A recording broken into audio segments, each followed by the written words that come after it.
Hello beautiful souls, welcome and welcome back to my channel.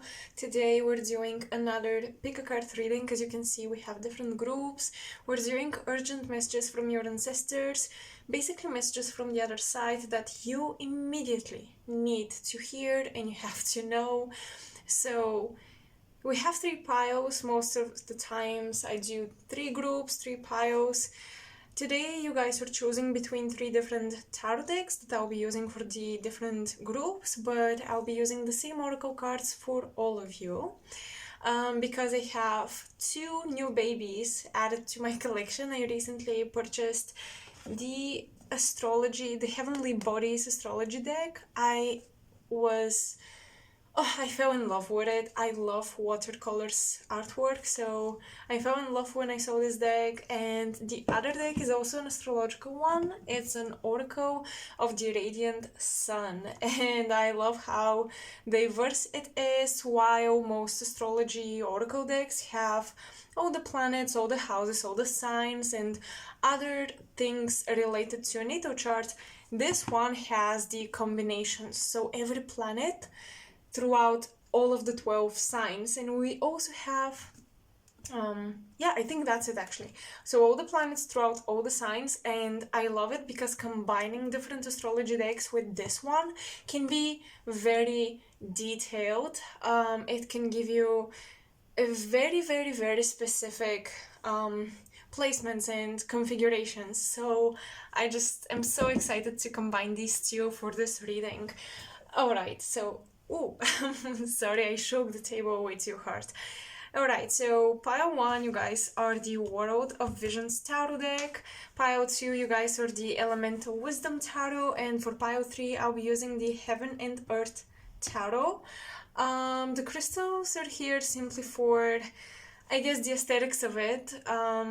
So yeah, you can choose based on the crystals on the deck.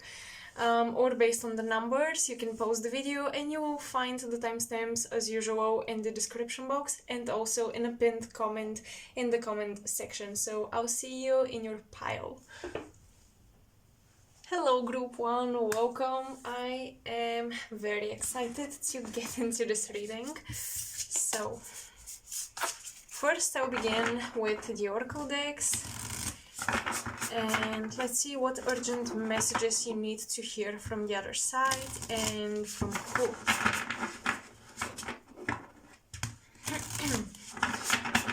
I am getting somebody who passed away in their 50s, 55, 56, somebody who passed away in their 50s, quite young, I would say.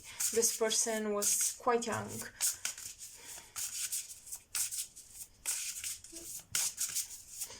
And also they're showing me the shoulder area, so I'm not sure if this is about the chest, but it's something about the shoulders, maybe some issues with the back, with the spine, with sitting up straight, maybe even some issues with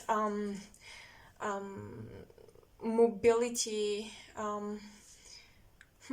mobility of the joints, especially the hands. The hands feel restricted with this spirit that is coming through. They feel like they couldn't quite create what they wanted to, or use their hands in the way they wanted to. Maybe they had a talent when they were young and something progressed, a health issue, and they couldn't use their hands, and therefore they could not continue developing the skill, using their talents and just creating. The hands usually, this is Gemini energy. The shoulders too would be considered Gemini energy. I'm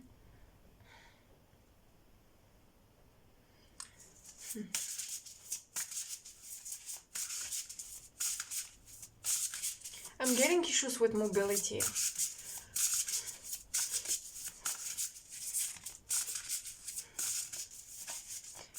Maybe the spirit is coming through specifically for you guys to remind you to move.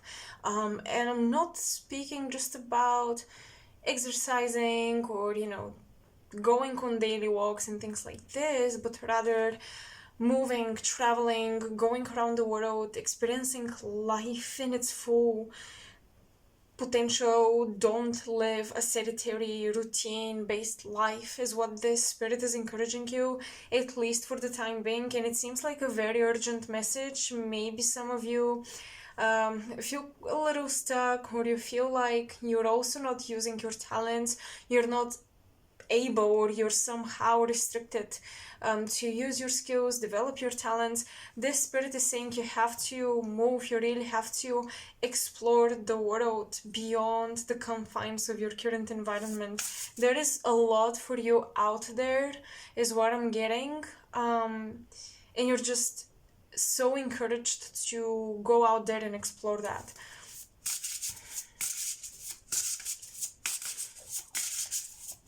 Urgent messages for pile 1. This spirit tends to put their hands on your shoulders to support you, especially when you're studying, or I see you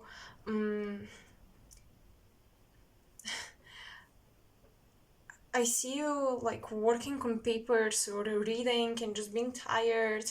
Your head is hanging, you're almost going to fall asleep. The spirit is putting their arms on your shoulders, their hands on your shoulders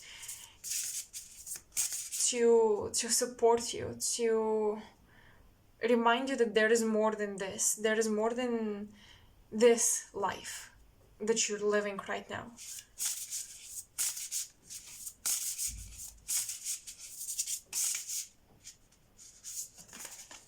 Alright. We have the trine, angelic support, harmony, and perfect flow. Okay, I love this. And we have the first house, house 1, individuality, self-image, and approach to life. The trine is a very smooth energy. It's a very smooth transit. Things are going with the flow, as it says on the card. Things come naturally and easy. For example, trines in the natal chart indicate natural talents. They indicate things that come naturally to us and we enjoy doing it. And it's still a bit more powerful than a sextile. It's not like a conjunction. Conjunctions can be dualistic, but they are considered the most powerful aspect. But trines are also quite powerful out of the positive aspects in astrology. The first house. Well, I can't help it but think that the houses that trine the first are obviously the third house, and also 12th, the 11th, and also the 10th house. No, wait, the 11th. The 11th trines the first, and the third also trines the first. So this is about friendships, communication, short distance traveling, community. House 1.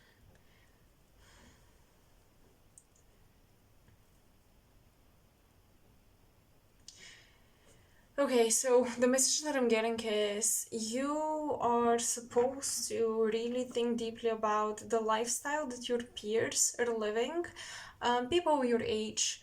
You're supposed to recognize something here. There is almost this comfort that you find in living a similar lifestyle to others, or kind of like an excuse. Well, everybody is going through it, it's normal that I do as well, but at the same time that's holding you back a little bit, because you could live a different life, a different lifestyle, a unique journey, and I think that you are very attached to some sort of a community, some sort of a tribe, a friend group. You really feel comfortable with them.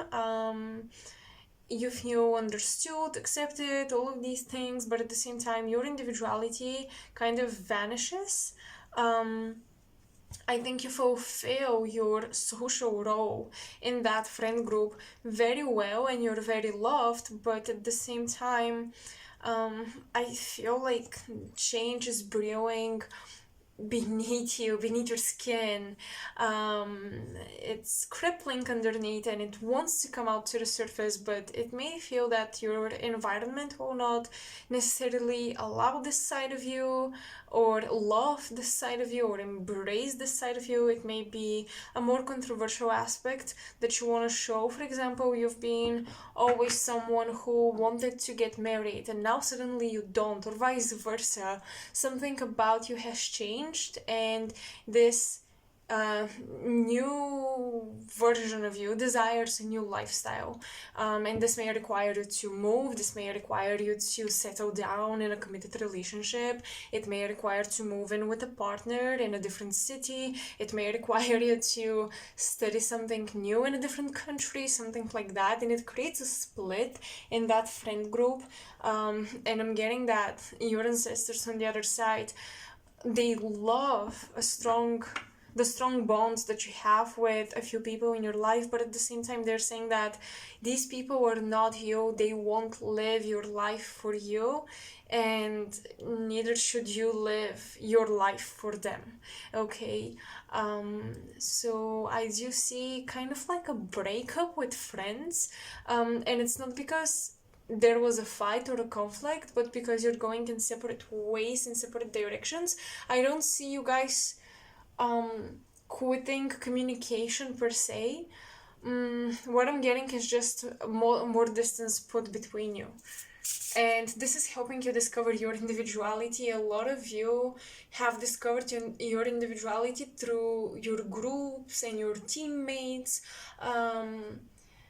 Maybe you've always been someone who's developing talents in a group setting, at a club, or you just have friends that have the same hobbies, you bond over that and you develop together, throughout your journeys. But it's time for you to branch out, and especially if you have a business with a friend or something like this, if you have some sort of commitment with siblings or friends, a community, I'm getting that you're supposed to branch out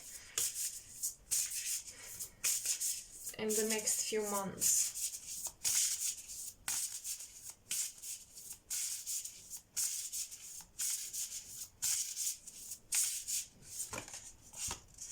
Aries, independence, bravery, and passion. Your heart is awakened and your heart is also on a different wavelength. You may feel a slight disconnect, okay, between you and the rest of the people in your life, simply because your heart is now literally on a new frequency. A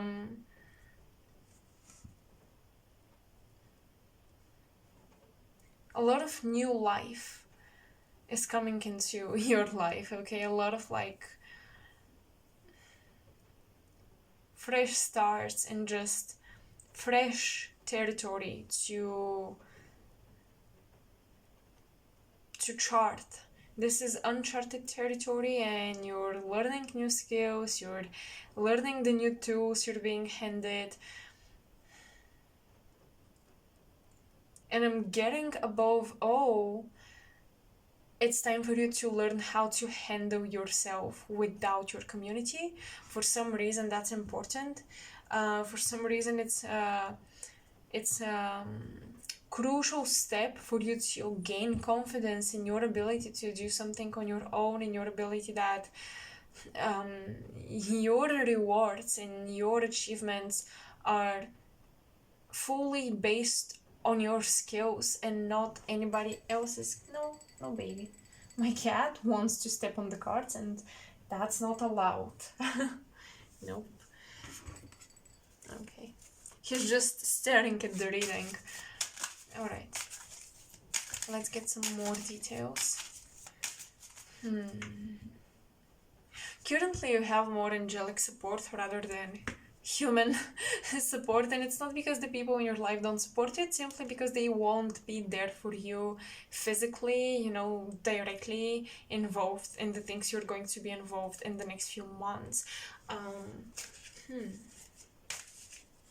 getting.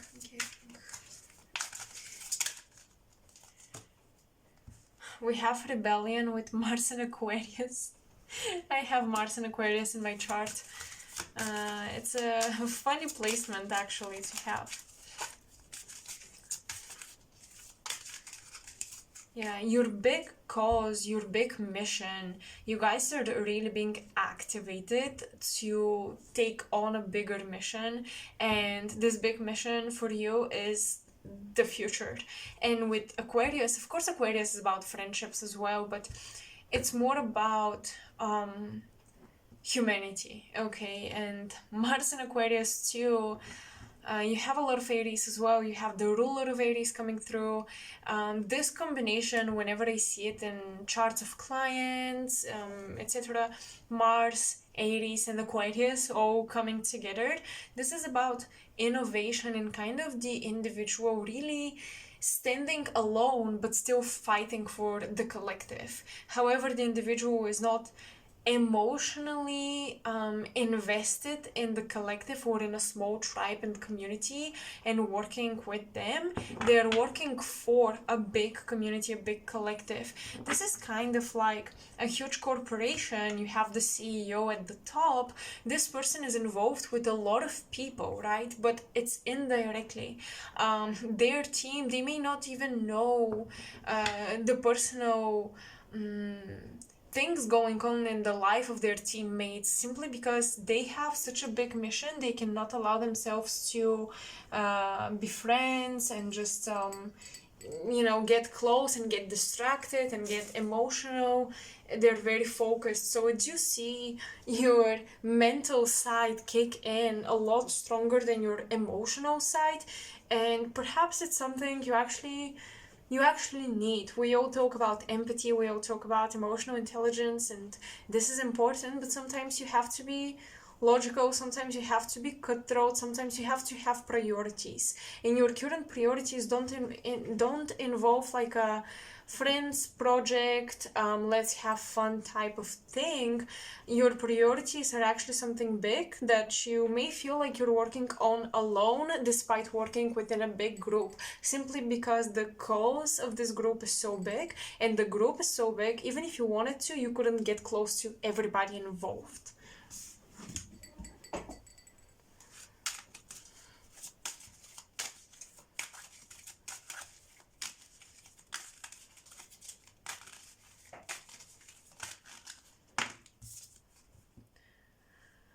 Venus in Taurus, you have romance with the first house. I mean, Venus is domicile in Taurus.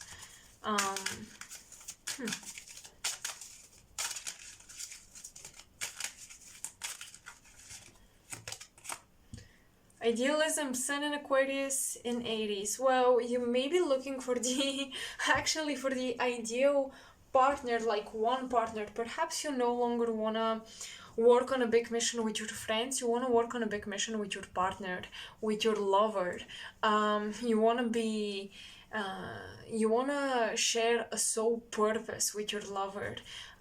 Maybe you've been getting your emotional needs met by your friends rather than your lovers, and now this is changing. Now your orientation in life is completely different, so it's more important for you that your partner shares your soul purpose and your goals, and your friends can be from all over the world and they can be all over the place. I think that in the past you allowed your partner to be very different from you and maybe have little in common, but just simply keep it, keep the relationship together thanks to the good chemistry or whatever other reasons. Sometimes people are different and yet compatible, But I think that this is changing now because you're desiring a partner that can join you in this big mission.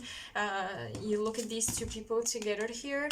You want someone who is like next to you intimately, so that they understand your cause, that they understand the soul purpose you're so emotionally and passionately invested into.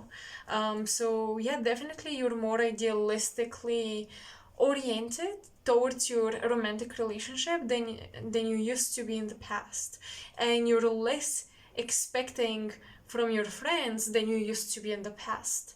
So once again, these priorities are changing. That's what I'm getting.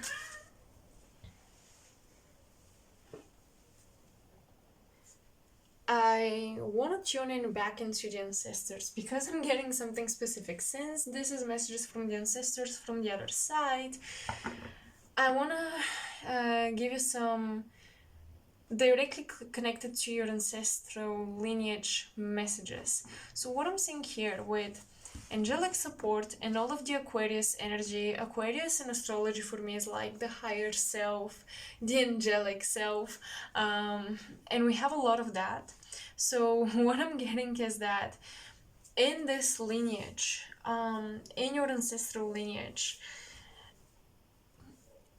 this is a bloodline of people, souls that challenged the system. But your ancestors are focused on your love relationships because for a long time something happened. I'm getting like a century ago something happened, and suddenly this bloodline started to meet partners, lovers, who distracted the other person from their mission to rebel against the system, to do something, to stand up for the underdogs, etc. And a lot of your ancestors actually did not fulfill this mission because they were in relationships that distracted them. And in your bloodline there are a lot of invaders, I would say, a lot of people who weren't supposed to mate with your ancestors.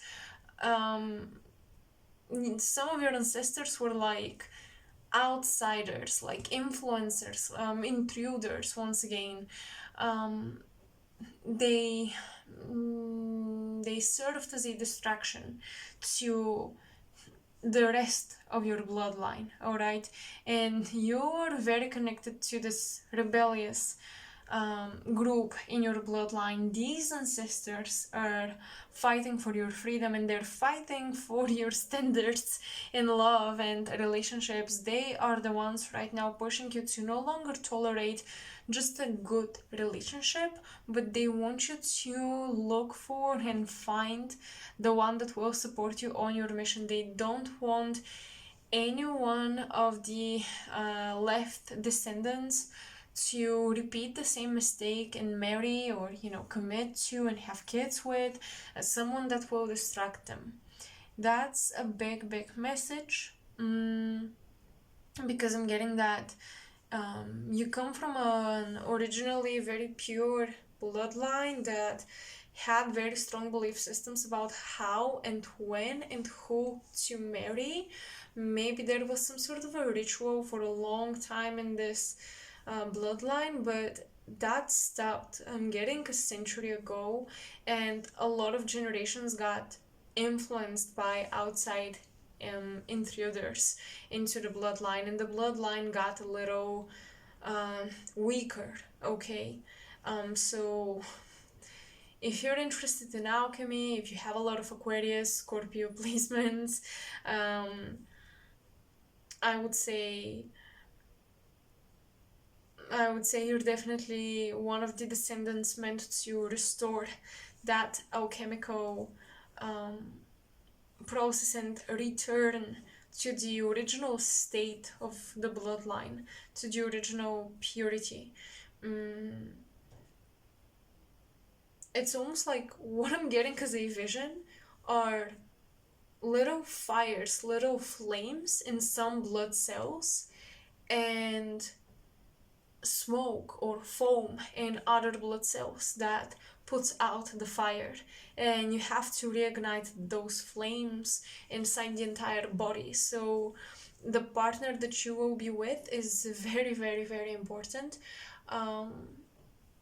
and they have to match your soul mission. That's a super urgent message for some of you. And maybe where you are currently with your life, your routine, your environment, your friend group is not going to bring you the partner you need. And that's what your ancestors wanted you to know.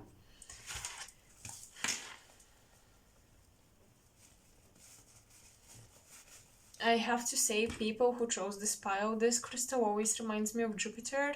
So you guys are my Jupiterian people. Maybe you have Jupiter exalted, like in Cancer, in the 4th house, or Jupiter in Pisces or Sagittarius, a very strong Jupiter, or that's your chart ruler, your Sagittarius rising, or something like that.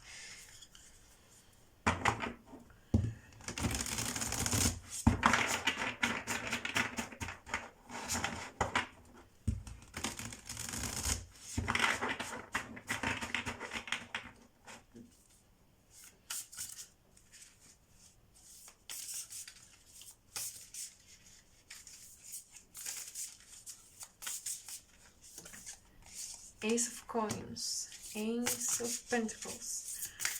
What else? What other messages by one needs to hear? The Fool and Two of Cups. Yep, absolutely. Here we go with the Two of Cups as well. A blue moon, a fox. The Two of Cups has always spoken to me about the collaboration of two bloodlines, the combining, the merging of two bloodlines,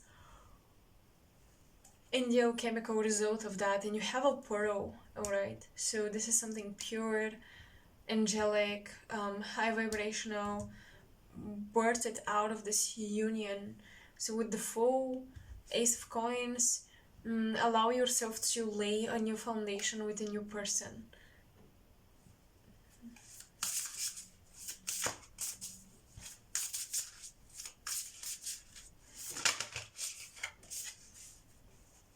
Nine of Swords. You're afraid to have a conversation, perhaps, with somebody, or you're afraid to admit to yourself that somebody is not right for you. The Magician. I told you I saw you on top of these books, like reading books, studying.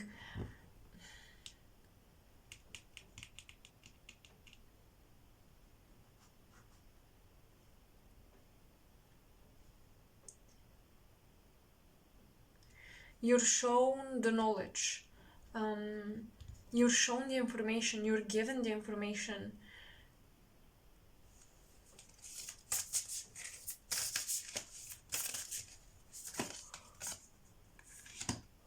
Temperance. You have 3 major arcanas.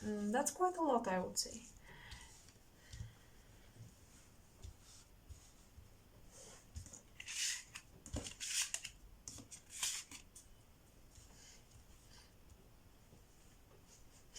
Restoring the flame, right?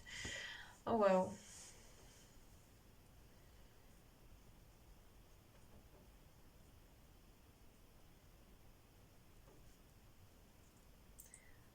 I think that your ancestors want to remind you about your, perhaps a twin flame contract, or just your lineage, experiencing the twin flame phenomenon and the twin flame contract. They want to remind you of this.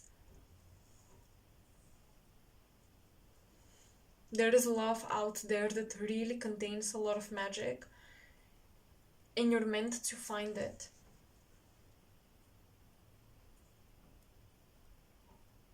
So whatever happened in your love life, whatever is happening, don't close your heart off and don't give up on hope.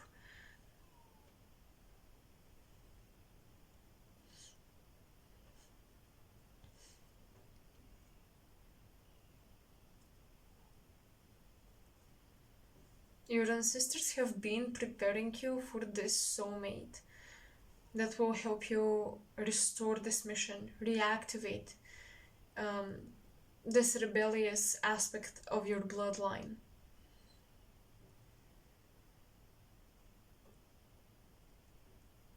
I'm getting a Capricorn for a lot of you, a Sagittarius for a lot of you, coming your way.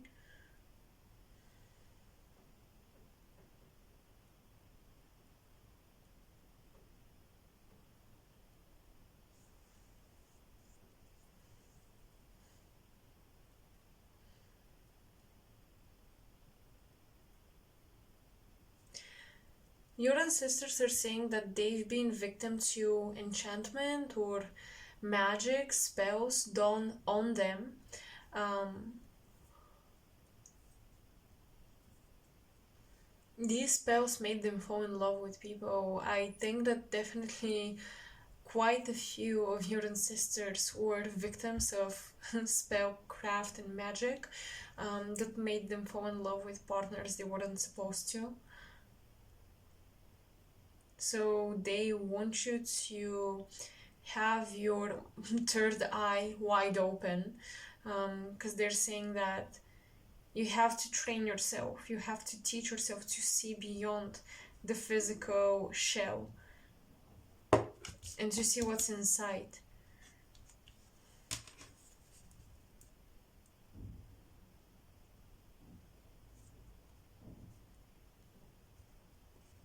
I'm getting you're spiritually attacked by somebody who really wants you romantically.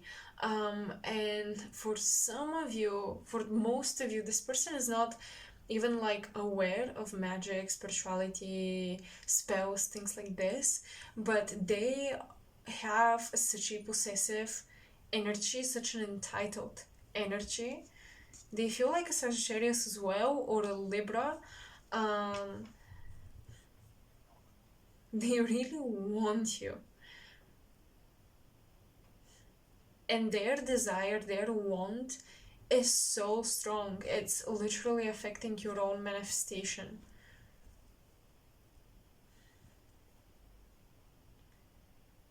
I'm getting the letter C. I'm also hearing the name Camilla. Um,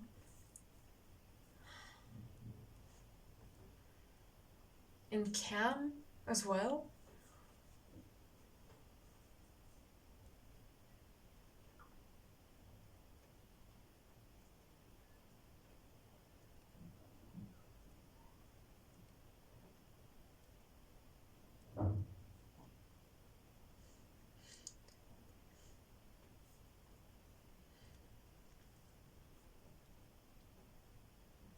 Start working on these spiritual boundaries, pile one, because when somebody, especially this possessive, desires you, or when somebody, whoever it is, desires you, whether it's a friend or someone interested in you romantically, they start to attack you, influence your manifestation.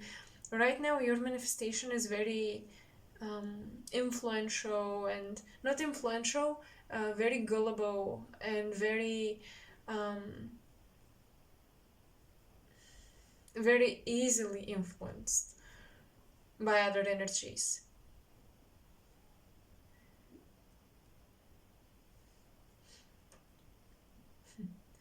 I'm getting a person with blue eyes.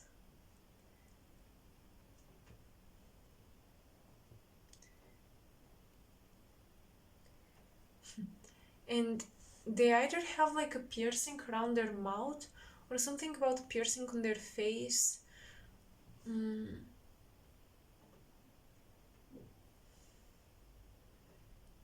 Something about their smile being super enchanting, being super captivating. There is a distraction in your love life you have to protect yourself from. Perhaps some water magic and water spell casting will be very useful to you.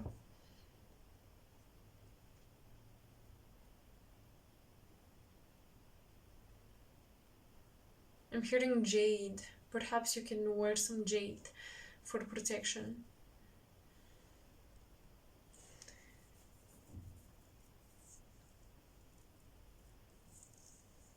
Pay attention to the people who disrespect your boundaries, even in the slightest way. Maybe you suggest you go eat somewhere or you do something and they may ask you this thing again, or they may say something that is not as obvious, but they're basically making you do what they want to do and not what you want to do, or they are um, they're simply discouraging you from certain decisions that you want to make. by convincing you that it's gonna be boring or stupid or you should do something else, it's not gonna be beneficial to you, things like this.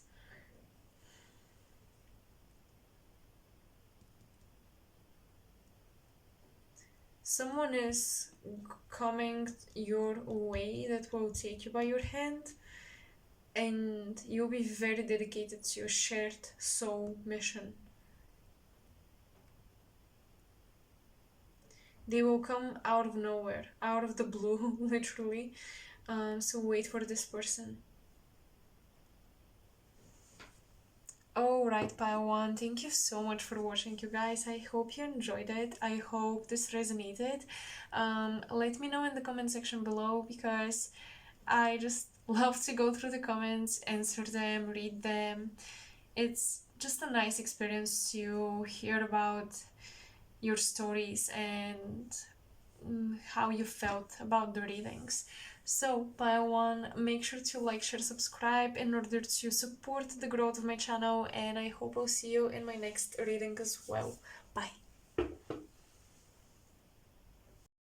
Welcome, pile two. So let's begin with your reading. This is the tarot deck. I just got it out of its pouch because I just love the background illustration on this one, and I want to look at it while channeling the messages. Okay.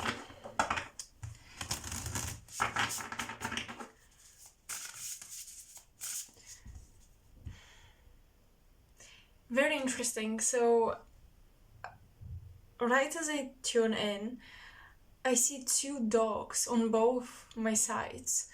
Maybe some of you have pets that have passed on, particularly two pets. Maybe they lived together, because I'm getting that they're close. But yeah, I'm getting two dogs. One has black and white spots, and it's quite furry, I would say.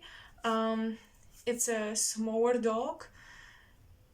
The other I don't see clearly, the fur.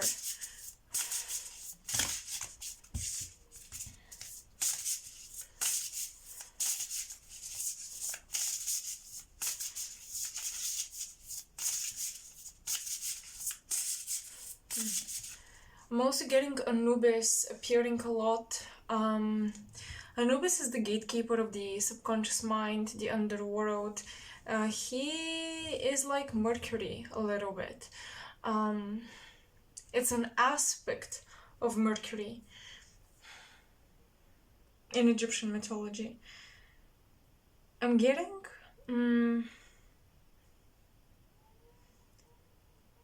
your ancestors have something urgent to tell you about the dream realm and what you do and where you're going in your dreams, the significance of your dreams.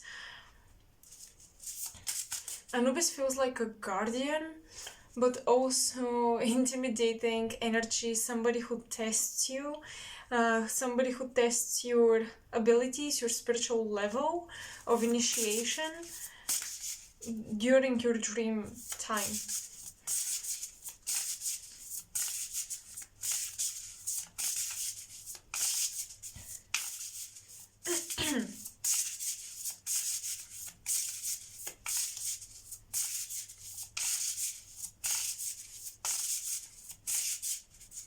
I'm getting a lot of languages, translation that's happening during your dream time. Maybe you have ancestors that are from one culture, and then the other side of your ancestral lineage is from a different culture, maybe different ethnical backgrounds and just different languages.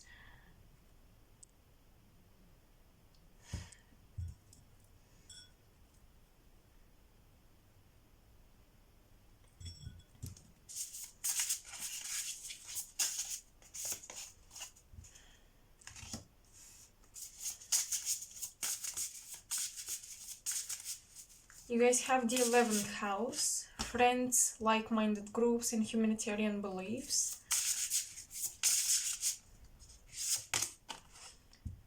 Cardinal. instigation, bravery, and a pioneering spirit. So these are the cardinal signs: Aries, Cancer, Libra, and Capricorn. It's about lighting a fire. Cardinal signs begin a cycle. The fixed signs sustain it. The immutable signs kind of disperse it. They close it.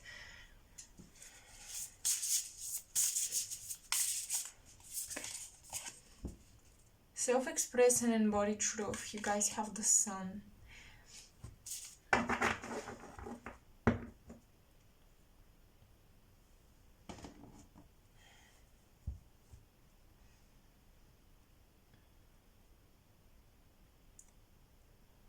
Your friends either dream about you or they have a reason to bring you up to talk about you. They do associate you with a lot of their spiritual experiences, is what I'm getting.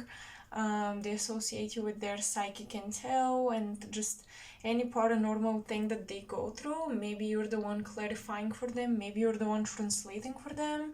I'm getting that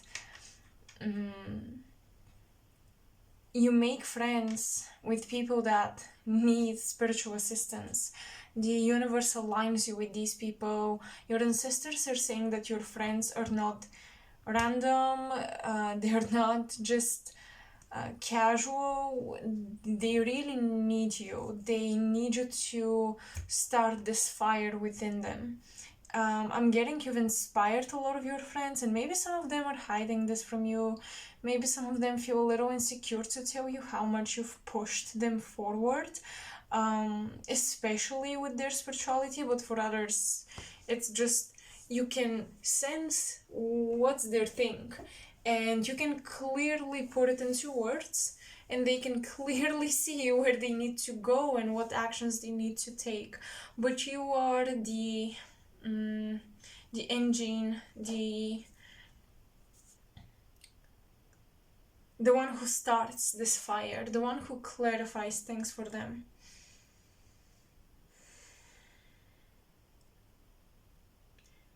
Perhaps you're meeting a lot of your friends or your soul tribe in your dreams, because once again, Anubis is a guardian of the subconscious, of the underworld, and that is usually represented by the sun, by the moon, but you guys have the sun card. So I do feel like your ancestors really wanna shed light on your subconscious mind, and also they wanna illuminate you about what's going on behind the scenes or in the subconscious minds of your friends, of the people close to you, of your like-minded group.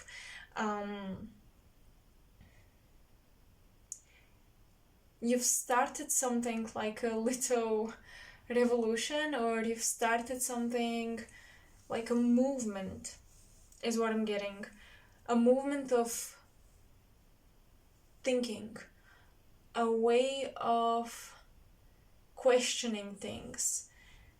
You've initiated this within your friend group, and because we have the 11th house, this is probably also a group that you found through technology, so on social media, on the internet. You started a mental revolution, is what I'm getting, but also a heart revolution. You're making people look within their subconscious, face their shadow, but also pull a lot of their hidden stuff to the surface, deal with them. And this involves their hidden talents, their unconscious spiritual connections. You pull all of this to them, to the surface, and you show it to them. You illuminate it for them. The ancestors are saying that the next steps of your journey are to fully embody your heart, fully center yourself in your heart space. Don't be afraid of being very empathetic. I know some people are afraid of actually sympathizing or showing their empathy because they don't want to be seen as weak, or they don't want to be so vulnerable and exposed or influenced by other people's emotions. But I'm getting that the next steps of your journey, and that's very urgent for you to know, is this deep desire to connect on a heart level with people, on a soul level. And we have embodied truth. So I'm almost getting that these internet, social media connections that you're forming, they have to get real and physical. And it's time for you to take the initiative towards that. Gather these people from all over the world and connect with them in real life directly.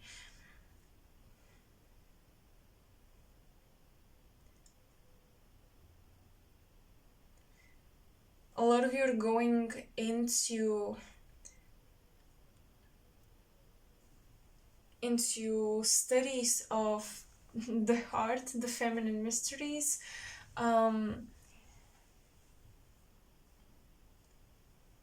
Development of free will is also coming through because the heart in general, is ruled by Leo in astrology, and also obviously by the sun.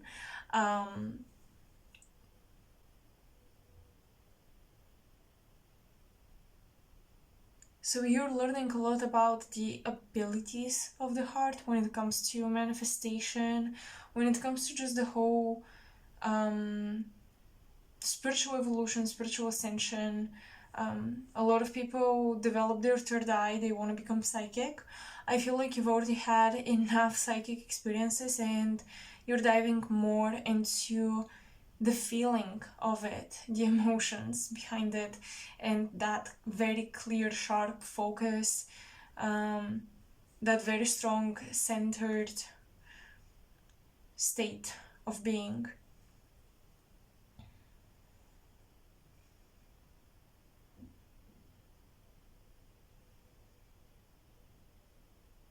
This is also interesting because your ancestors are emphasizing that you're not alone. Maybe you've discovered truth that feels very personal, or you feel like only you believe in this thing. Nobody else would believe in the same thing as you. Only you're interested in these studies, only you're interested in a certain path of development. Maybe you're afraid you're going to be left alone or you're going to lose your community. But that's actually not gonna be the case. In fact, I do see you starting a lot of new connections. This flame of yours that is very young and just youthful, just fresh, is attracting a lot of new moths to it, a lot of new people to it. And it's also, once again, setting on fire the rest of your community. So what I'm getting is that you're not going to lose the people around you. You're not going to lose especially this social media community, perhaps followers, perhaps a community in a group or something that you have. You're not gonna lose them. I just think that you're going to initiate a new way of thinking within them, and they're gonna be excited and inspired because of it. The more you work with your heart, the more you really do what you like, what you enjoy, and what your heart really resonates with, the more interesting you're going to keep things, and you're not going to be stuck in a loop, a creative recycling loop.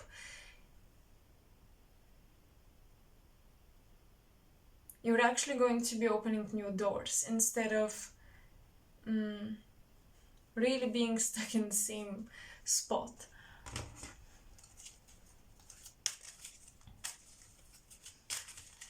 I'm getting that you've been a teacher for a long time, but you're attracting a lot of people who are on the same level as you. They're teachers as well, and perhaps you should think about that and do something about that, because it's very likely to form an academy, a school, some sort of a system. The 11th house talks about people who are like-minded involved together, but the 11th house comes after the 10th house, which is a cardinal house, and you do have the cardinal card here with Capricorn, which is ruling the 10th house, and the 10th house is the systems established, and then in the 11th house, well, now people can populate these systems, but first you need these structures in the hierarchies so then people can enter and function there properly and have an assigned role and just be interconnected, essentially, because that connectivity between people that the 11th house talks about, that homogeneous communication going on with all of these people, it wouldn't be possible without a system established first. It wouldn't be possible without all the means of connection. Okay, in Capricorn, in the 10th house, you build the bridges, and in the 11th house, people now can enjoy and use these bridges and come together and feel connected. So what I'm getting is you're attracting a lot of people on your level that can actually help you build this community even stronger, even more. So don't be afraid of changing your narrative or introducing something new, because I think that once you do it, you will actually attract these people and you'll be able to expand this community, you'll be able to grow it, strengthen it, have very precise levels, almost like floors of the building and rooms for every person and for what they need and for what they want to explore.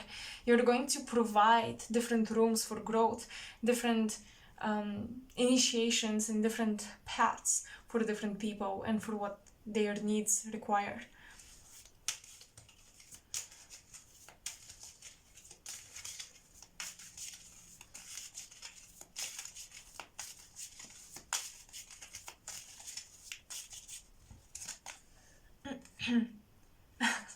Well, oh my god, we have Saturn in Aquarius.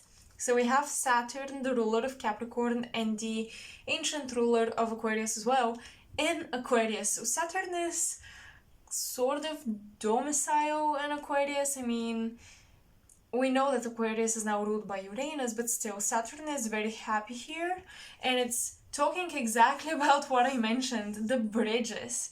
You know, Saturn ruling Aquarius talks about how people are connected thanks to the system. Alright. And Aquarius in Uranus is the aspect of Aquarius where you rebel against the system because it can be better than what it is. It can be even more liberating. But even Uranus sometimes creates this... it creates a higher system because it's like a mental grid where everyone is connected, everyone rebels against something, everybody unites because they want to challenge what's established in 3D matrix, but then Uranus in Aquarius establishes the 5D matrix, a higher matrix, but it's still a matrix. Aquarius rebels a lot, but it doesn't ever really escape the system because it's about humanity, it's about the collective. And when you have a group, when you have a collective, you operate in some sort of a web, in some sort of a grid. Everything actually really dissolves and is demolished in Pisces. In Pisces, the system is gone. There is no system. There is no hierarchy. Everything is one. But all of this prepares to happen in Aquarius, in the 11th house, when we feel united and we are we feel unique enough and we feel also okay to be part of a community. So on a soul level, we're ready to become one with everyone. So you are heading there. You're right now in the process of establishing a system that is different, more liberating, but it's still a system that simply meets the heart and souls of people. It meets what their hearts and souls need. Your ancestors are saying that um,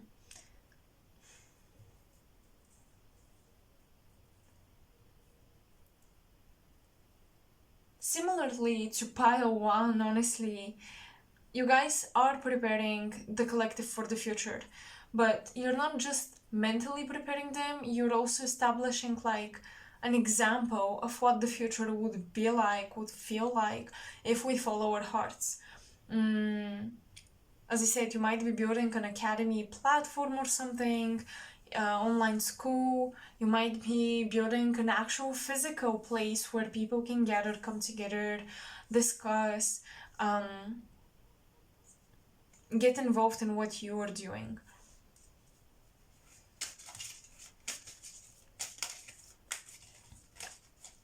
Do not be afraid of being a little eccentric.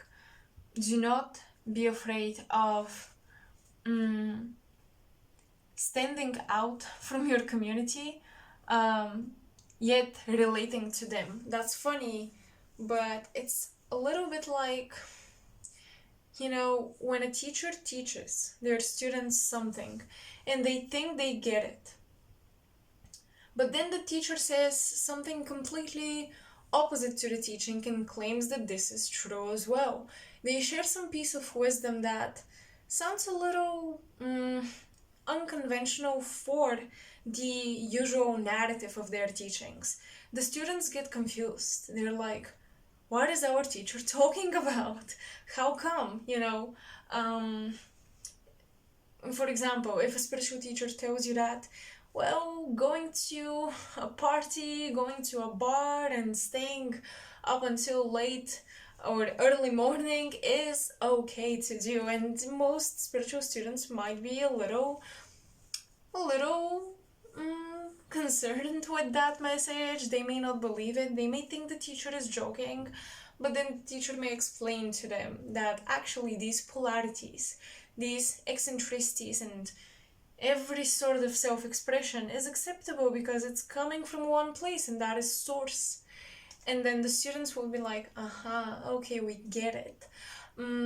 So I think that you will be in this position where you'll be sharing something, some piece of mind, some piece of advice, a piece of teaching that may not fit in with the usual narrative or with the usual belief systems of your students. But this will show them that this is not a sect.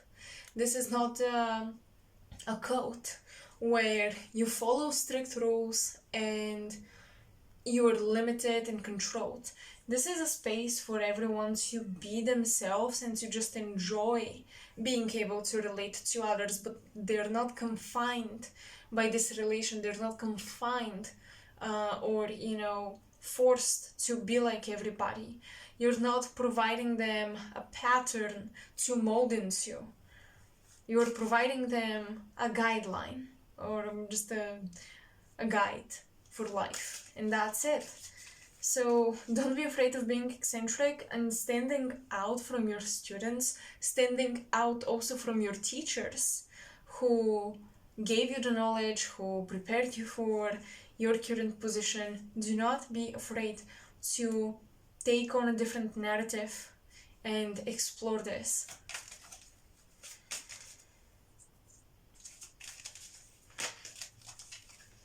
Your ancestors like to keep you out of the mold. Perhaps you guys have, it feels like you have a lot of ancestors who pride themselves on being different, on being unique, of standing out from the crowd, of being ahead of time with trends, even the way they dressed. Maybe you have a lot of ancestors who dressed very modern for their time, who dressed very eccentric for their time.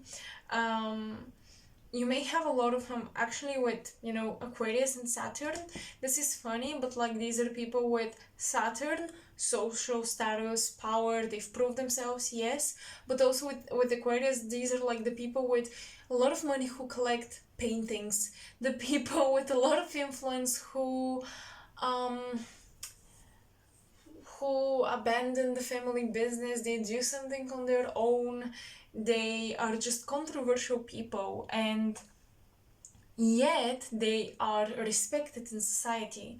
So your ancestors want to remind you about this quality that is passed down onto you.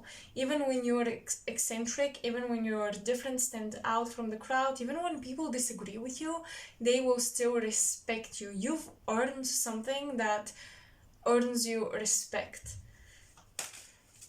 And maybe you're afraid of losing that if you change the narrative, if you switch things up. But you're not gonna lose it.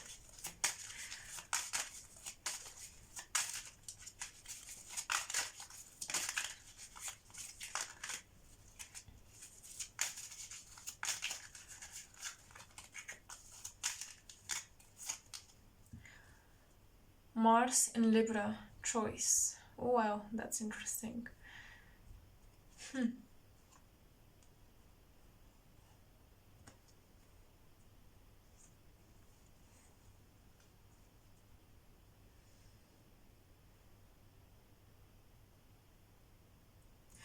Take care of your take care of your kidneys, take care of your intimate parts. Mars in Libra can cause some issues there, like health issues, even like spiritual boundaries around your lower body are important. Also, look at this eccentricity, you have an interesting creature here, but the lower part especially is a fish or a reptile or a fish, whatever.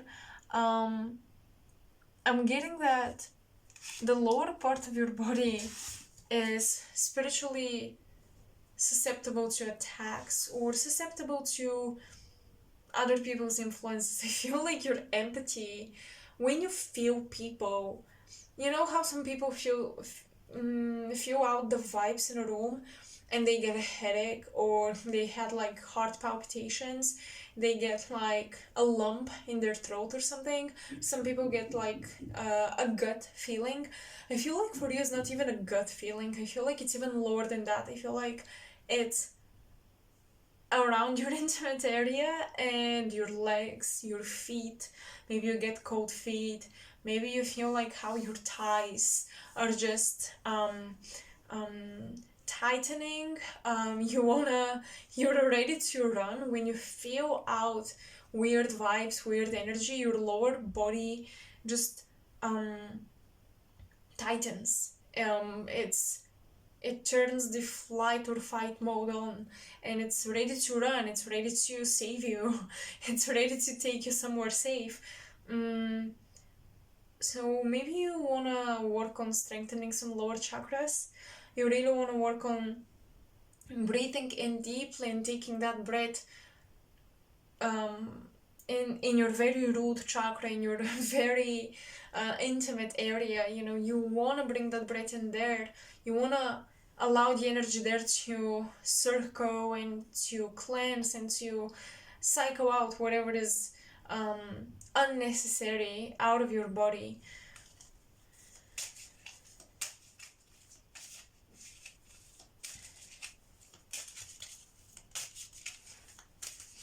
You're choosing between a few things that you're passionate about, that you want to start, and you feel like you can't start them all, but that's slowing you down.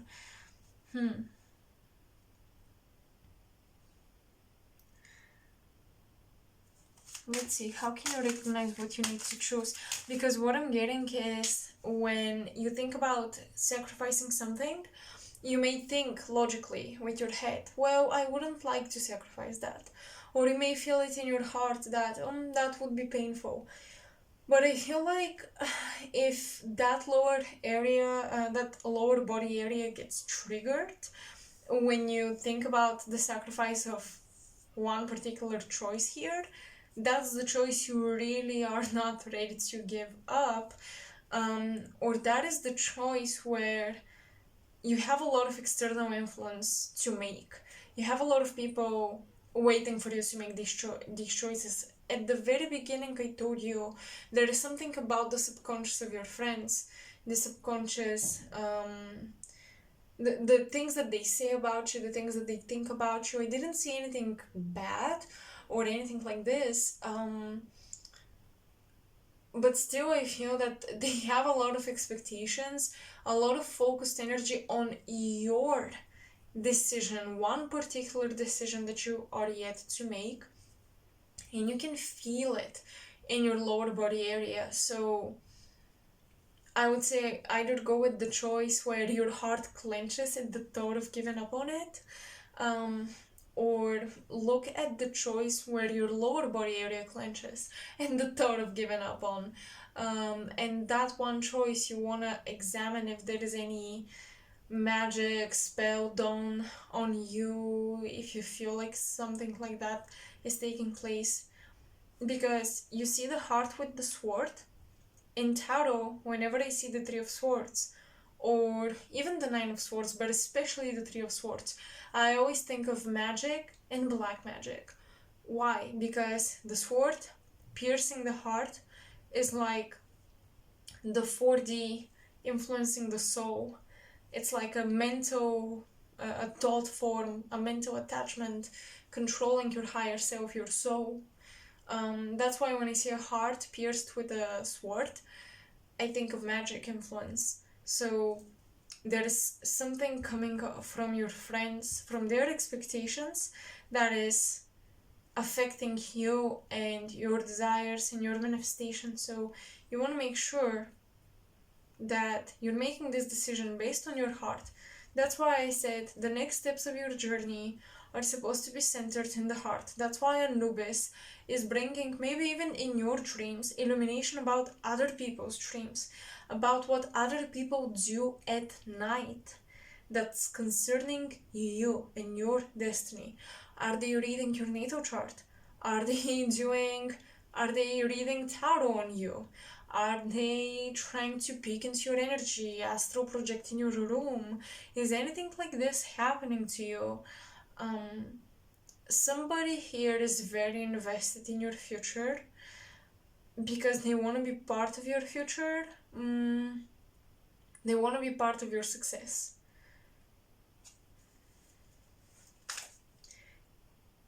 You guys remind me of pile 1, but like in 5 months. You remind me of pile 1 after some development took place.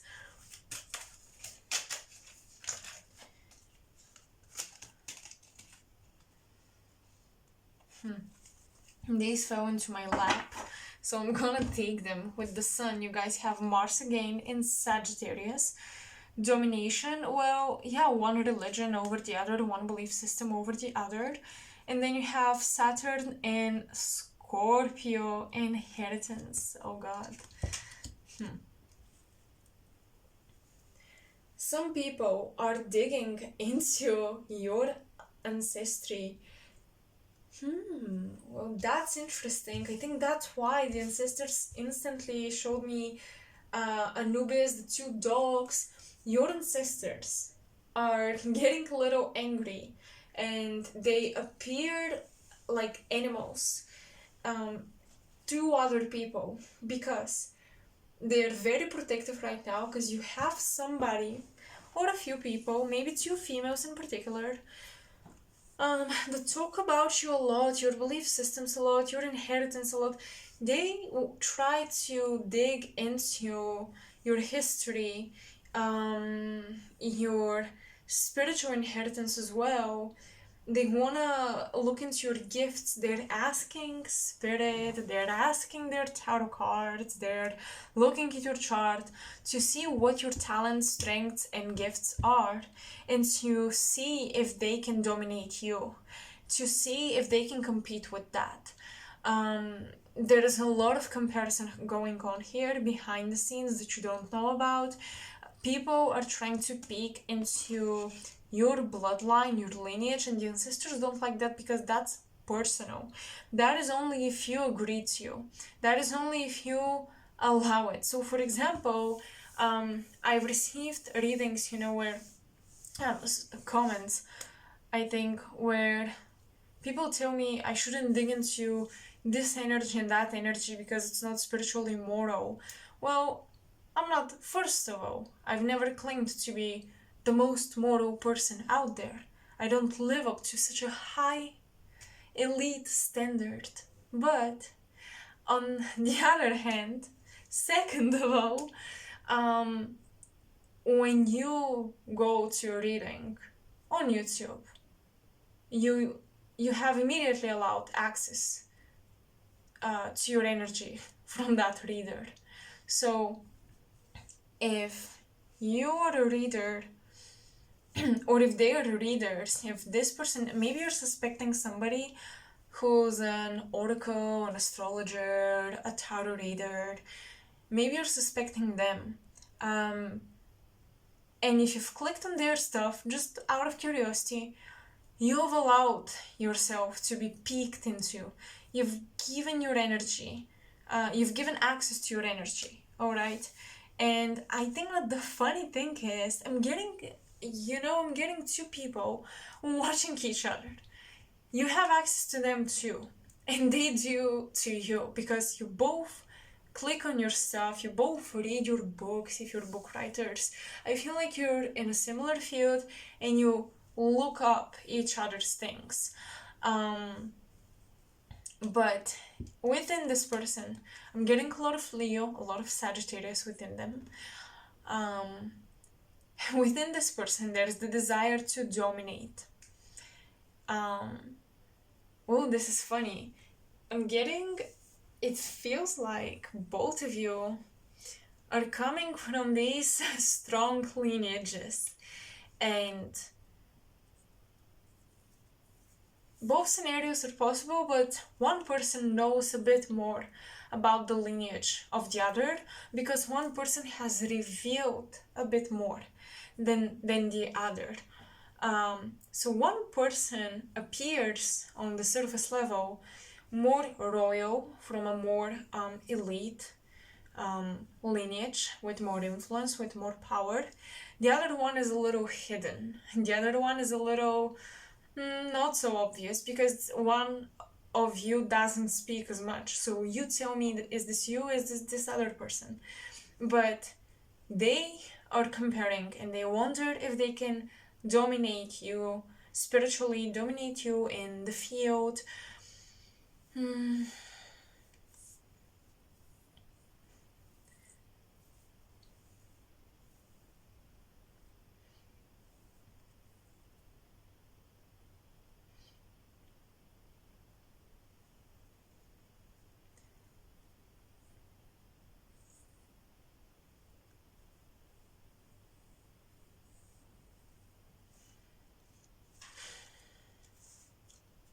Your ancestors are they're hiding themselves. They're trying to cloak the truth.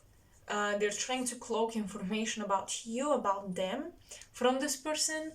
And I am feeling that you might be a little bit cut off spiritually, because currently the ancestors are blocking a lot of intel, a lot of things. You're working in a very hidden realm, almost like in this isolated dimension where only certain energies and beings and guides are allowed to work with you, give you information, etc.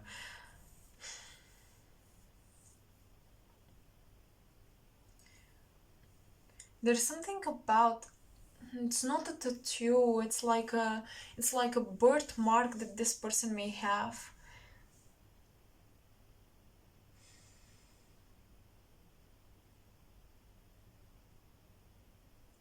Alright, let me look deeper into this. Oh god.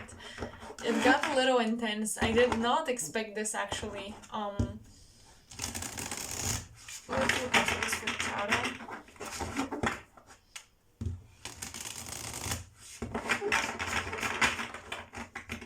That's why watching the competition is a bad idea, because you allow your energy to be, investigated by them. You give them access to yourself.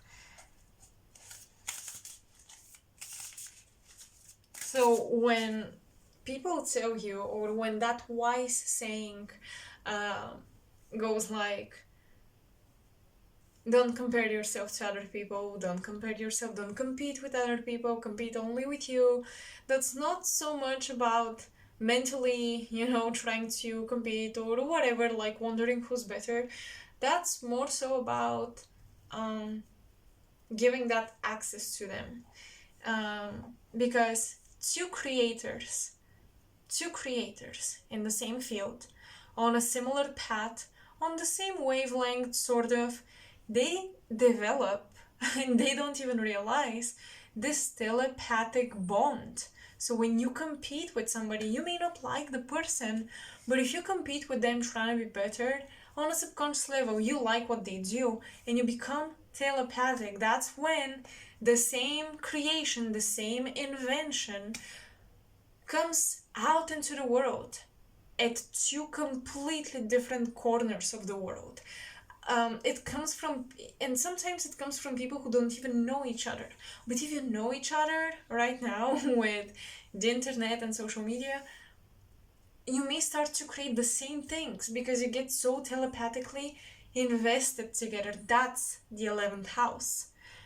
That's the bridges. And remember, Saturn is the bridge. You have Saturn in Scorpio.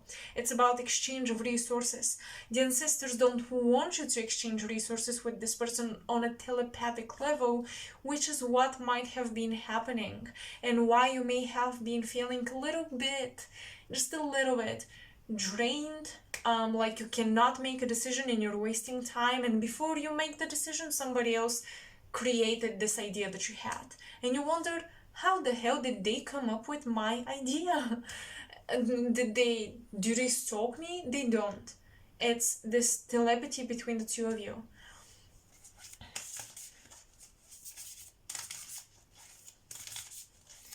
And because creativity really starts, it starts in the heart space, but for most of us, it starts in the sacral chakra with emotion and passion, and it's taken into the heart space. It becomes pure, soulful. It becomes a different type of passion, but that's why you guys have this thing in the lower chakras, this influence in the lower chakras. You're telepathic, not even on a mental level, but on this creative sexual level with this other person that you may not even be attracted to. It's just that your creative juice is connecting because it's on the same frequency and you're getting involved spiritually. Whew. Okay. Alright. That was intense. That's all I'm gonna say. The Three of Cups. Once again, friend groups, people. Nine of Cups. Oh, I recently heard a description of the Nine of Cups. Oh, I forgot the name of her channel. I don't remember. Oh god. But I was like watching her reading for myself because I have such a hard time reading for myself. I was watching a pick a card, and this girl, she described the Nine of Cups as the card of being self-centered because your wishes are fulfilled, but it's only about you. And I've always looked at the Nine of Cups as wish fulfillment, like a happy, positive card. I've never seen it as, this self-centered energy, but now talking about all of these comparisons and like the jealousy thing with the Three of Cups and the Nine of Cups, you may have somebody think that you're being very selfish with your work, with your workflow, with your clients, or you're being very selfish with your prizes. I'm getting judgy prying eyes, okay? I'm just getting that. And you have like one group of friends, one group in your community that celebrates with you. They love your work, they celebrate for your success because they want to see more of you. And you have this other group of people who look at you like, Pile 2 is doing it again. Pile 2 is only taking care of their wishes and their desires again. They're being thoughtless and not mindful of their audience and things like this. You have these two groups. You have a very polarized community is what I'm getting. And it's funny, but the underdogs are rooting for you, pile 2, more so than the people in power or with status, etc.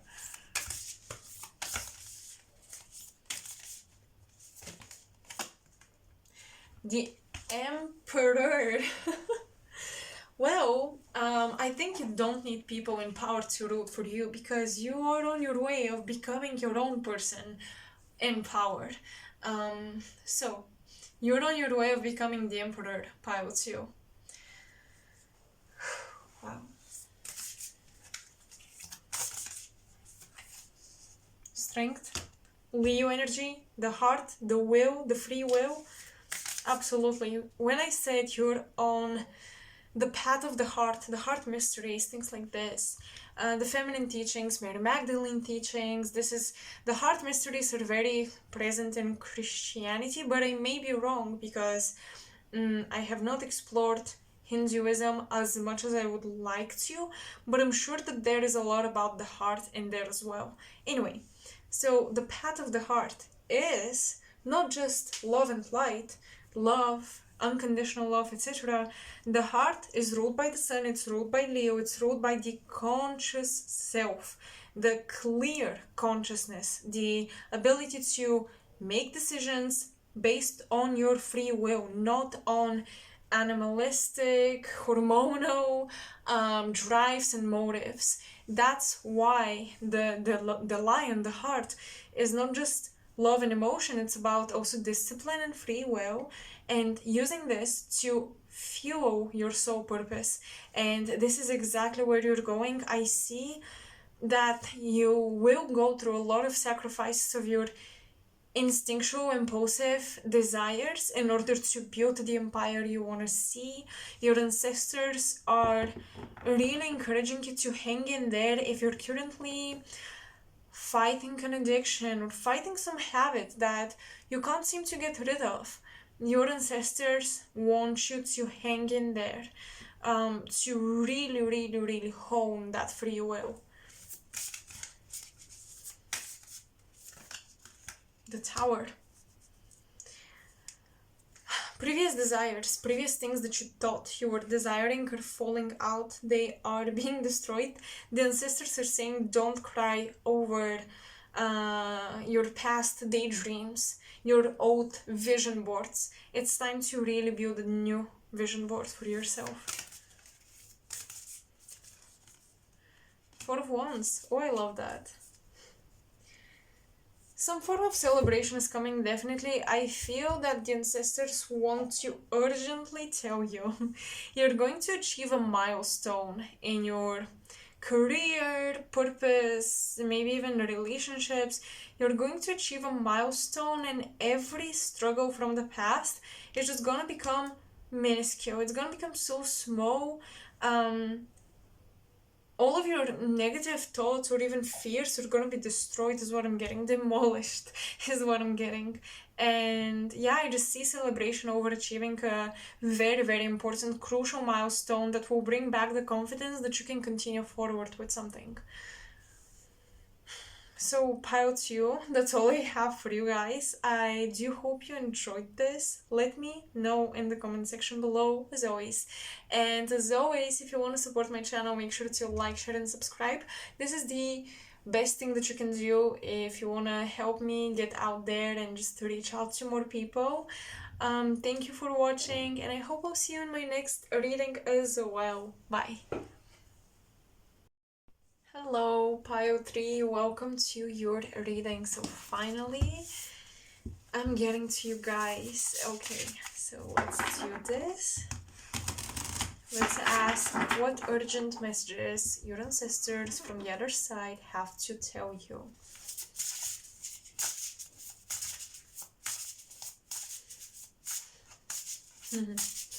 I'm getting a lot of fathers and grandfathers and grandfathers, and I'm getting they have these wands or torches or something, and they're like stomping on the floor, specifically with a wand. These masculine ancestors, they're saying that you're coming in contact with some very ancient ancestors, because I'm getting them call the elementals. I'm getting them change the weather. I'm getting your ancestors who went through a lot of cataclysms, catastrophes, a lot of like the continents moving, um, yeah, things like this, like sinking, um, floods, droughts. They went through it all. They know the nature of this planet so well. They know the elemental spirit so well. They're saying that you've inherited this mission, and you are definitely working on the things that get Mother Gaia angry, that make her sad, that make her cry out for help. You're working within the emotional body of the planet, and you have a deep connection to the elementals. You have a deep connection to the water, the fire, the air, and the earth. You have great ability to work with the elemental spirits, to calm them down, to soothe them when you need to, when you have to, and to also use their strength, and ask them for help.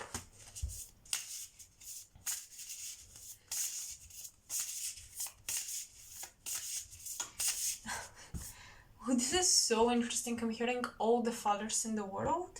I'm getting a lot of father-like energy. A lot.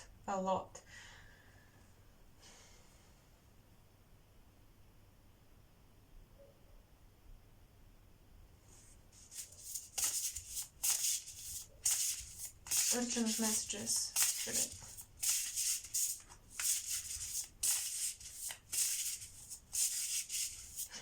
One of the urgent messages is to wish a happy birthday to somebody. I feel like this masculine spirit wants to reach out to their female counterpart who's still alive through you, to wish them happy birthday.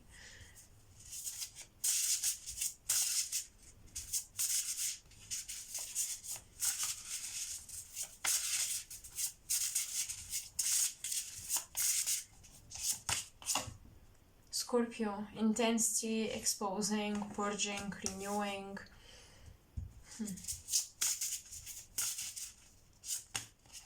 Aquarius, we have so much Mars, Scorpio, Aquarius energy, Aries energy in today's readings. It's crazy. The 11th house came through, Aquarius came through so many times, Mars and Aquarius. Oh god, just so much of this energy.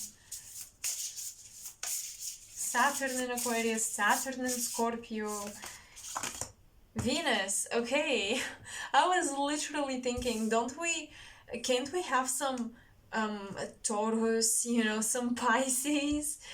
Here we go with Venus. Okay, so intensity, exposing, purging and renewing, originality, philanthropy, and progressive imaginings. Alright. Give and receive love, find value, and see beauty. Well, we have all the fixed signs, and Venus rules the fixed sign of Taurus, so a lot of fixed energy.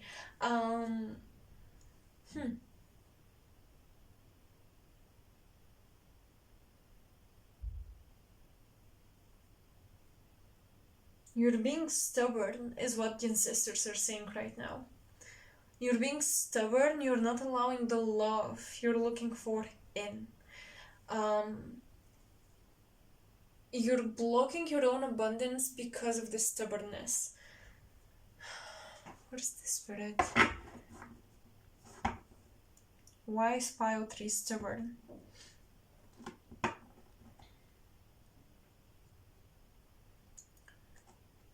Some of you, I'm getting the music field, some of you were stuck in the music field for a long time when that wasn't meant for you, really. It was meant to just make you happy, be a hobby that relaxes you, gives you pleasure, but it wasn't meant to be your career. Why is pile 3 being stubborn?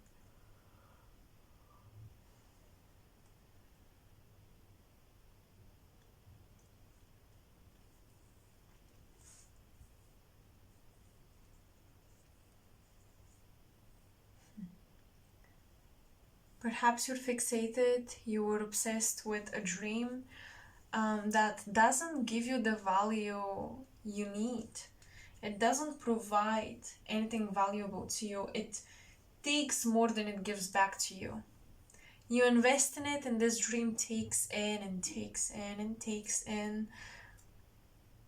Even this pearl here looks so small and it's not as shiny. I swear there was this other card with the pearl and it was so shiny and beautiful, and this one seems dull.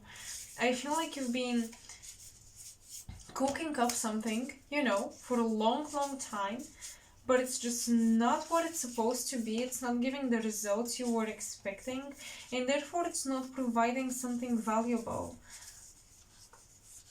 It's not worth fighting for.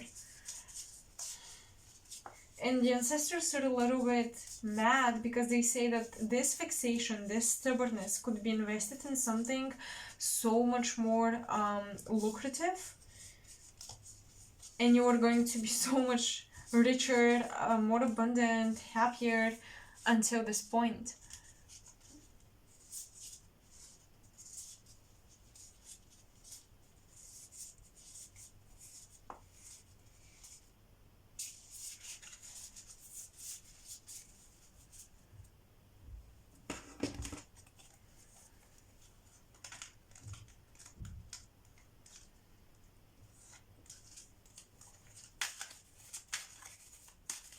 What needs to be renewed, Spirit? What needs to be renewed? Discovery. Mercury in Sagittarius. Dream bigger. Aim higher. Status. Jupiter in Taurus. Oh my god. Maybe you're fixated on something because you think it's going to provide status or abundance, wealth, but it's actually...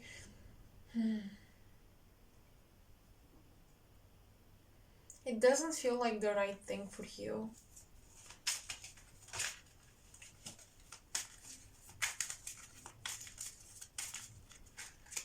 I'm getting a lot of engineering as well. Engineering. I'm getting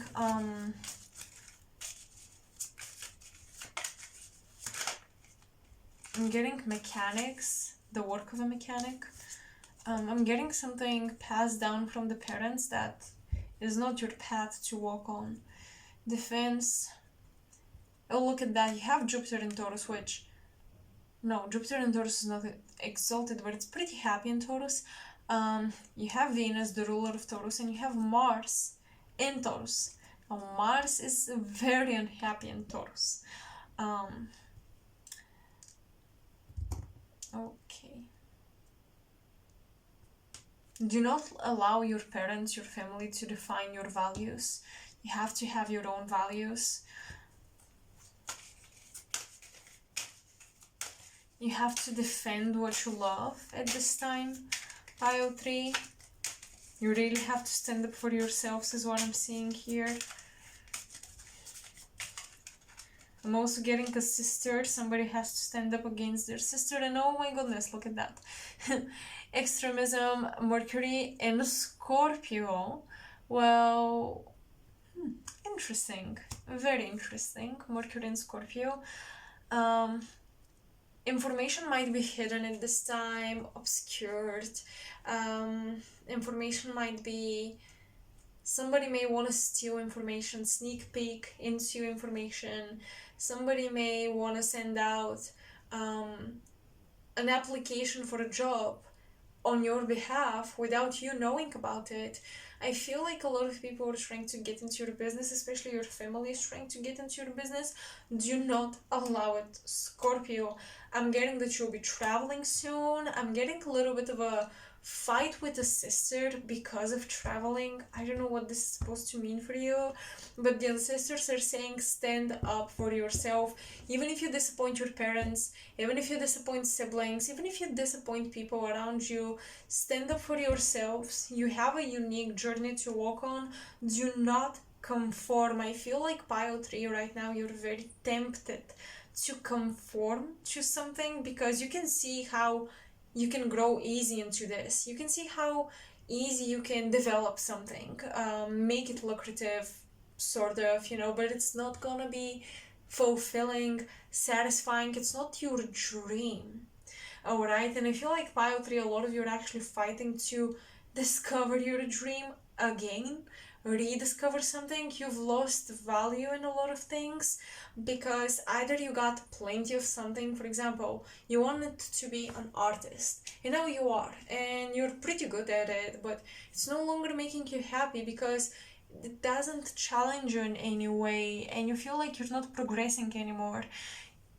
Chase growth is what I'm getting here from the ancestors. It's so, so, so important.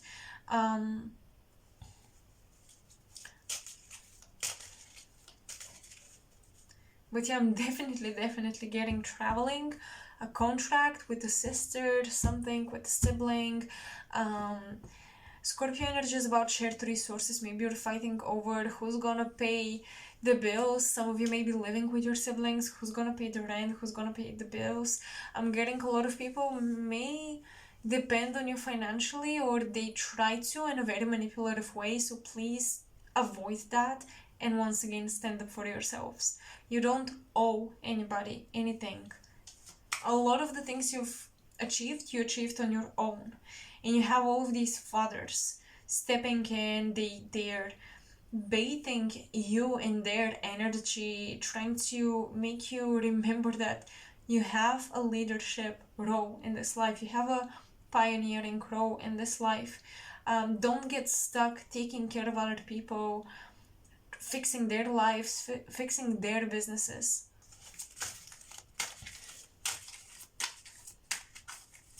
And once again, money seems like a huge deal for you, pile 3. The ancestors understand you. They do. They really do. I'm getting many of you come from a lineage where the abundance was represented by expensive or special, important objects, old books, rare paintings. I'm getting a lot of like collections that your ancestors used to have, but it all got spread out around the world. And also, not just the recent ancestors, but also your ancient ancestors were travelers and traders, but they were preserving objects, artifacts. They were preserving these special collections of something, and I'm getting that a lot of these collections are no longer in possession of your lineage. They're in museums, they're in libraries, in places like this. So you have a lot of abundance around the world. You can energetically feel that you're the guardian of it, belongs to you, but at the same time, you have no reason to claim it. You can't, even if you wanted to. But it's your claim to make. So many of you were meant to enter fields where you'll be able to recollect these things, buy some paintings off of the museums, buy some rare books off of the libraries that preserve them, things like this. I'm getting collections, and it doesn't have to be like paintings and books, obviously. It can be anything else. But yeah, artifacts specifically. Of course, it can be more modern objects too, but I'm getting that a lot of the things your ancestors used to protect and be owners of is now owned by the government where you live, or different governments around the world. So in your lineage, you guys have the tendency to fight over ownership. Who owns what, who owns more, and therefore who has more power. There is a huge power dynamic you are going through right now with relatives, especially. 11th house, moon in Aquarius, independence. My mother has moon in Aquarius. And you have the sun in Cancer, resourcefulness, family energy. The moon is mother energy once again, so that's interesting. Sun in the 4th, moon in the 11th house.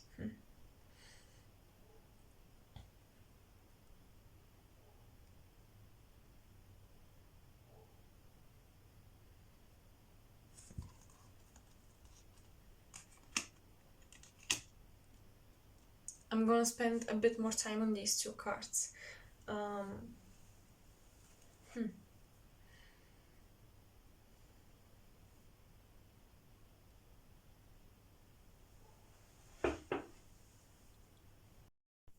The ancestors are also talking about a lot of activity in your home. You guys have the moon with Aquarius, and when I got the deck, I was looking through the book, and this is one of the cards I actually looked up. And it basically said that the moon in Aquarius can indicate events or social gatherings in your home, or like, it doesn't have to be 30 people, but basically the people coming into your house, this group gathering is focused on a humanitarian task or subject. There are discussions being held, maybe talks about the future. So I do see you discussing your future in your home environment with somebody. I also see discussing whether somebody will stay in your life or not. You're making decisions about your home, your living situations. You have a lot more resources actually supporting your dream house, manifesting your dream home. But the ancestors are saying that you already have a lot of resources in your house. So I don't know what you're doing, but maybe you have all the tools you need literally lying around your home. Maybe you want to make an extra bucks of money, and perhaps you have some old books laying around, you're not reading them, you can sell them, or you have like these clothes you never wear.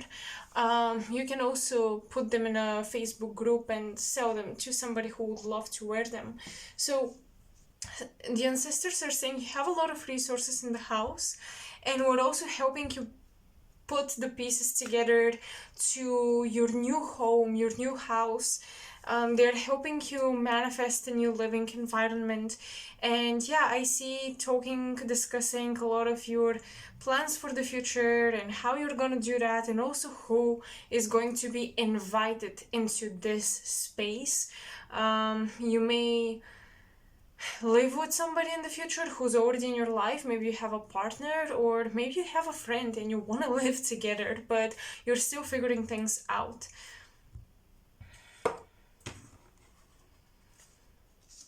Also,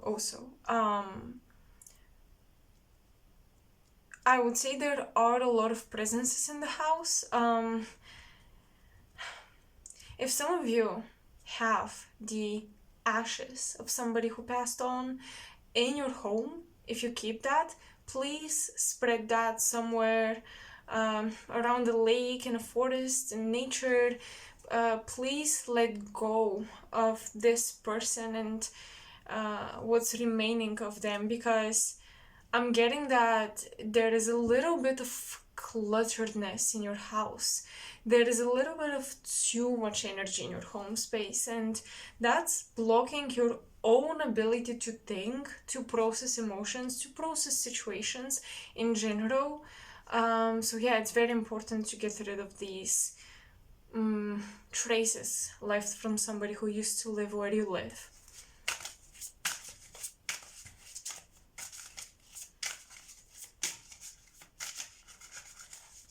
Urgent messages.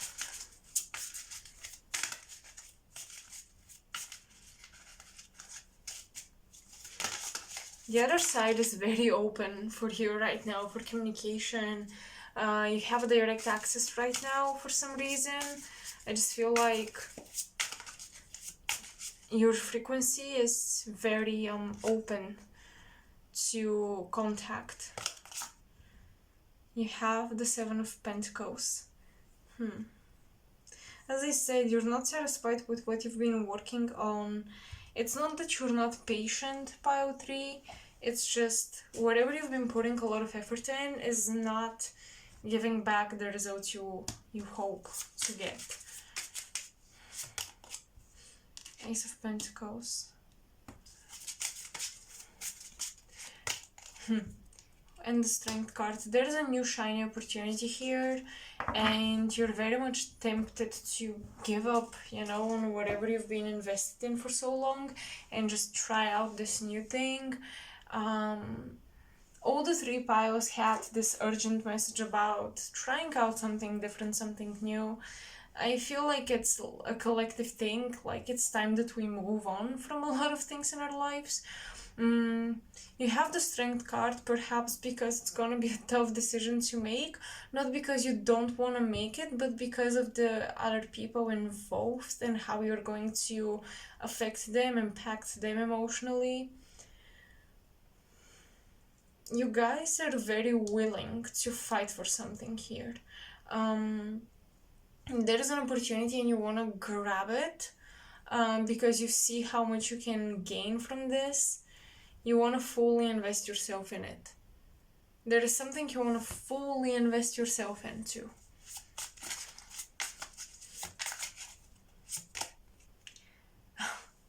Seven of Cups, absolutely. Temptation, this is Venus and Scorpio. The Sun, okay. And victory with the Six of Wands, Sun in Leo. That's cool. You have a lot of solar energy and Leo energy. These three cards here.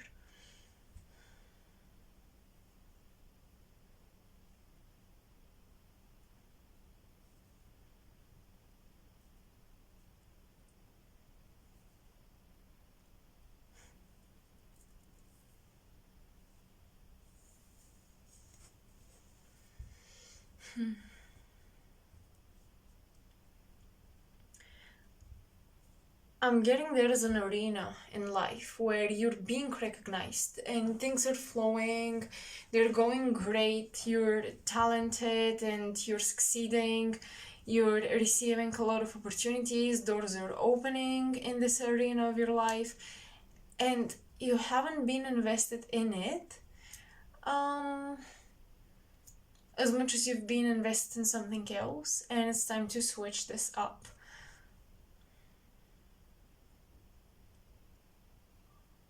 There is a reawakening of this inner child within you that used to dream. I think that you guys became way too pragmatic, way too realistic, to the point where you started to kill off your own inspiration, your own dreams. But I feel like it's time that you are returning to this inner child, because I think it's gonna take you to great places.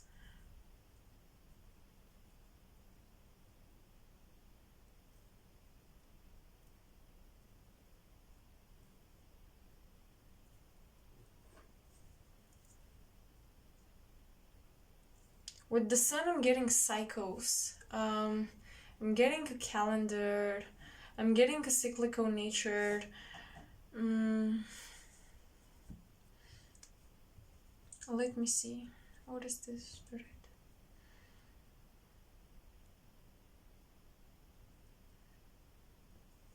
For the past few years, something has been very repetitive. Like every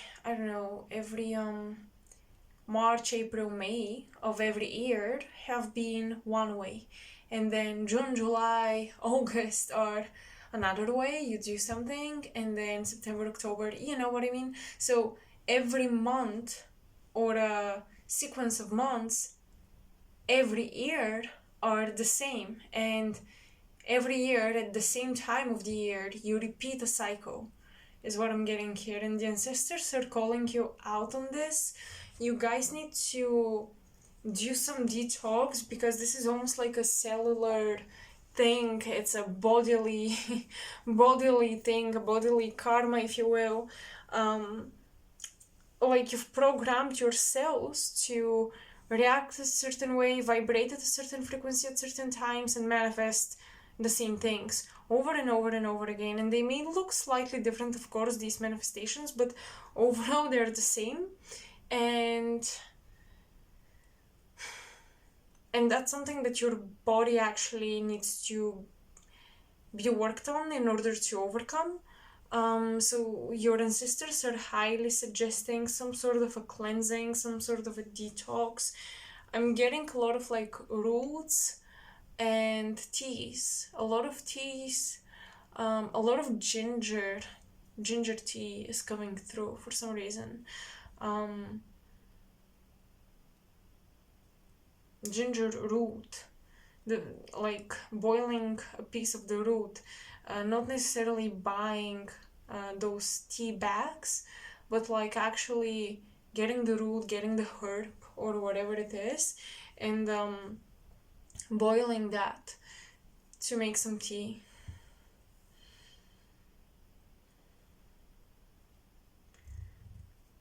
Some of you are on a journey of creating cosmetics. Okay, I'm getting makeup, cosmetics, but specifically perfumes.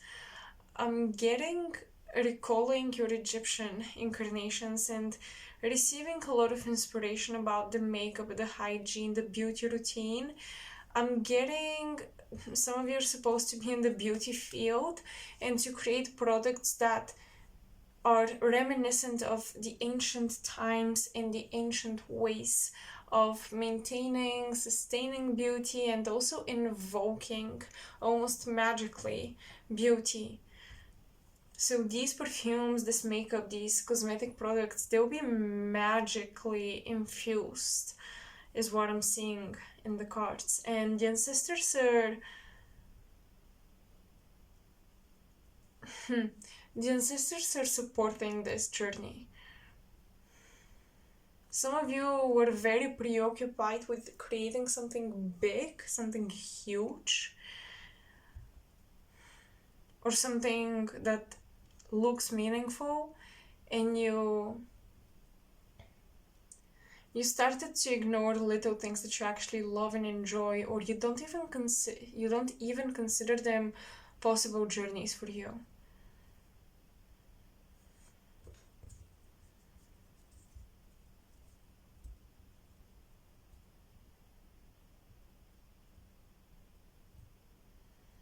I'm getting specific, like plants that you will be using in these cosmetics from Brazil. For some reason, this is coming up. Brazil, Egypt, for sure, something Egyptian is coming through.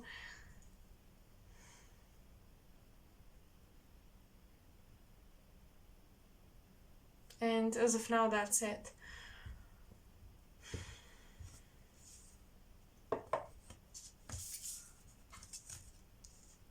You're coming victorious. Defense. You see? I think that you're going to win a fight. You're going to win an argument. Maybe with some very authoritative people in your life. You're going to stand up for yourself and you're actually going to prove yourself to be right, to know what's best for you. That's great because you're gaining a lot of respect in the upcoming months from people who used to doubt you or question you or kind of look down upon you for whatever reason. And I also see how the people in your life that you used to sacrifice so much for and take care of other people first before you took care of yourself. Look how, I don't know if you can see, but the faces of these people standing here in the card are faded. They're blurred. So I do think a lot of the people in your life who took much of your energy away because you had to sustain relationships with them and their expectations, they are fading in the background, and you and your goals are becoming the main focus. Your batteries will be recharged, is what I'm getting. If you feel depleted or tired, or even health wise, if you feel weak, because the Seven of Cups can indicate that, I do see that your batteries will be depleted.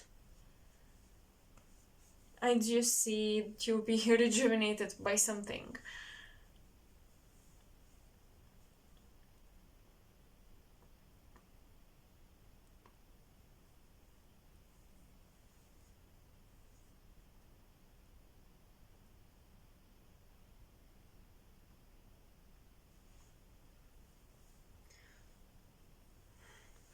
Messages.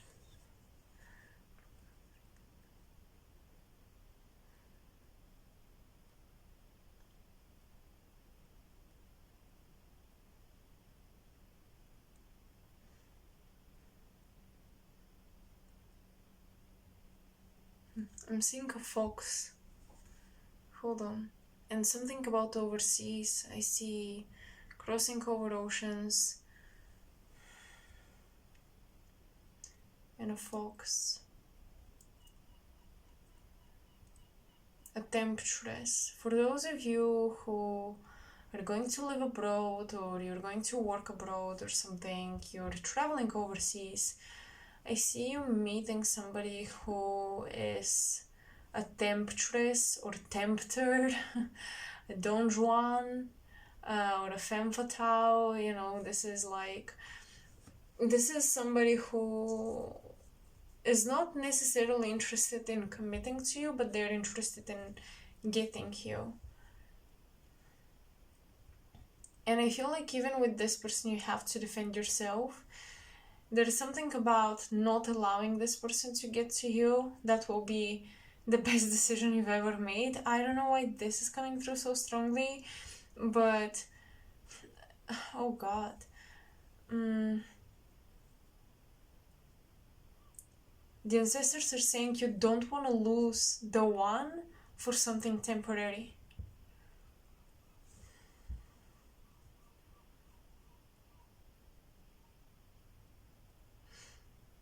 And for my divine feminines watching this, I see you waiting, you guys, and I'm getting a masculine energy returning to you after a long time without seeing each other. They're returning to you with a smile, happy, confident in this commitment, confident in their love for you.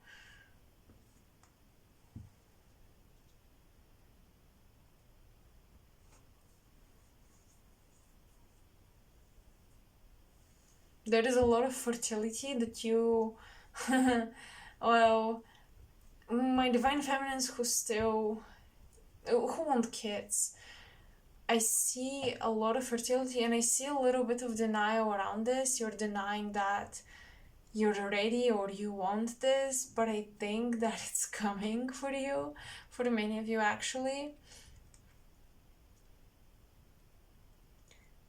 I'm getting this great gift that you've been waiting for a long time, and for some of you that's a child, for others it's a counterpart you've been waiting for.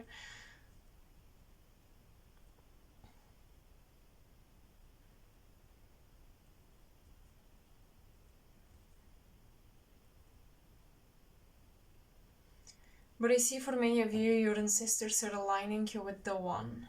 Your ancestors are pulling strings behind the scenes so that you can come together with the person right for you.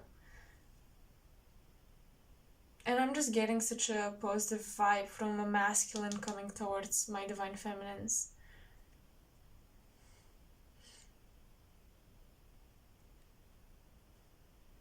I'm getting such a evolved soul and somebody with a lot of angelic codes active within them. They're an angel warrior.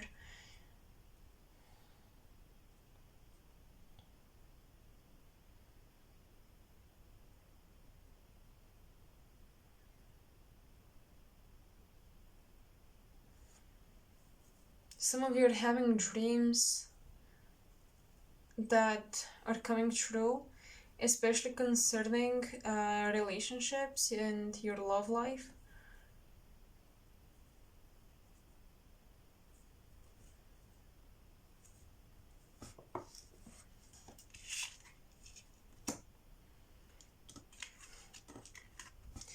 The ancestors are saying that they've removed third parties and distractions from your person's life.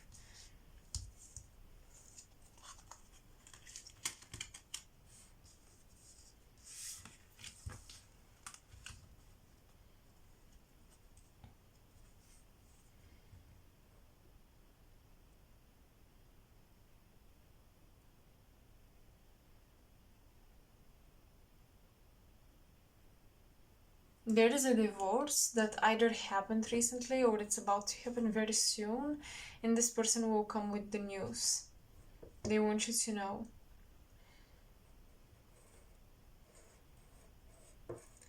But they're saying however great this counterpart coming towards you is, you really have to make them earn it, you really have to make them work for it.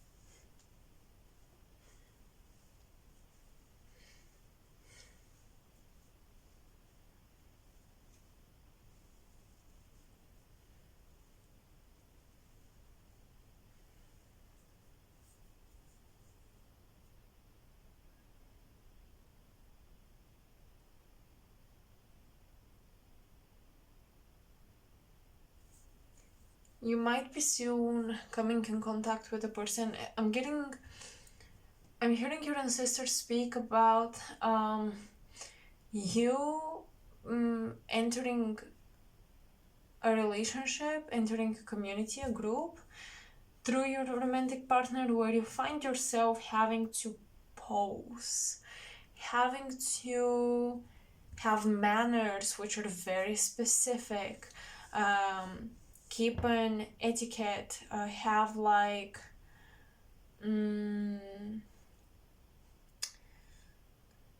protect the status of the relationship, protect the status of this person.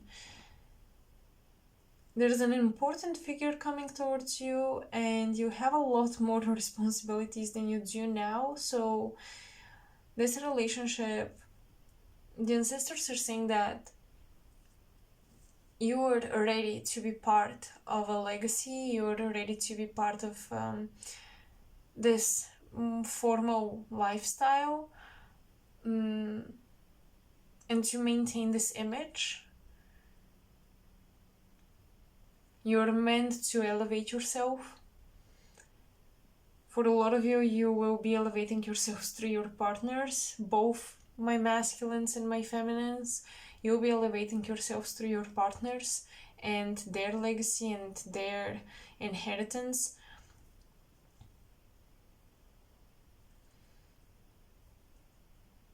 But you will have to sacrifice a bit of your comfort. And I don't know if you're ready for this emotionally. I'm getting that energetically you're ready, you're prepared, and it's time. But I feel like your human selves will be still questioning this, and you'll be defensive.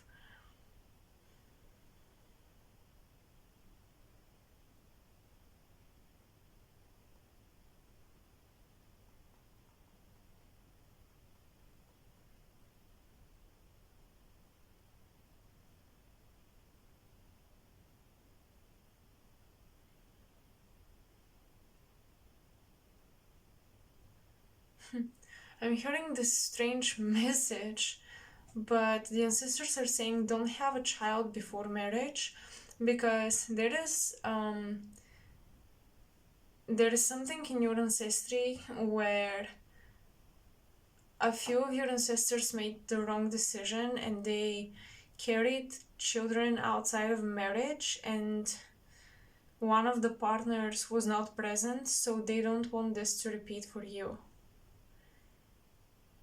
They want you to secure yourself through a contract with the person you're gonna be with for the rest of your life, or for an important part of your life. For some reason, this is coming through very, very strong. And once again, you have a lot of masculine energy defending you, protecting you.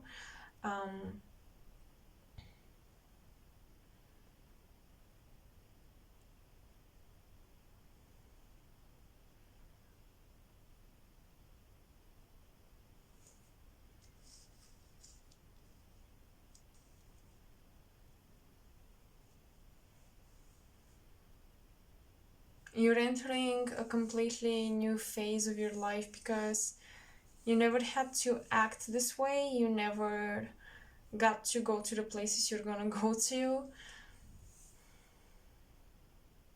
And that's a huge test for you, because at the end of the day, if you wanna manifest your legacy, you have to maintain your identity, to preserve it throughout all of these tempting, high status, high elite experiences and lifestyle changes.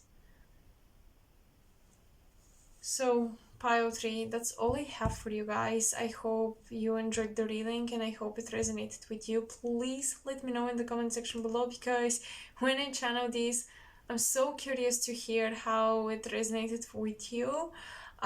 Since sometimes messages don't make sense, and then I read comments and I'm like, okay, now it makes sense. So yeah, please do that.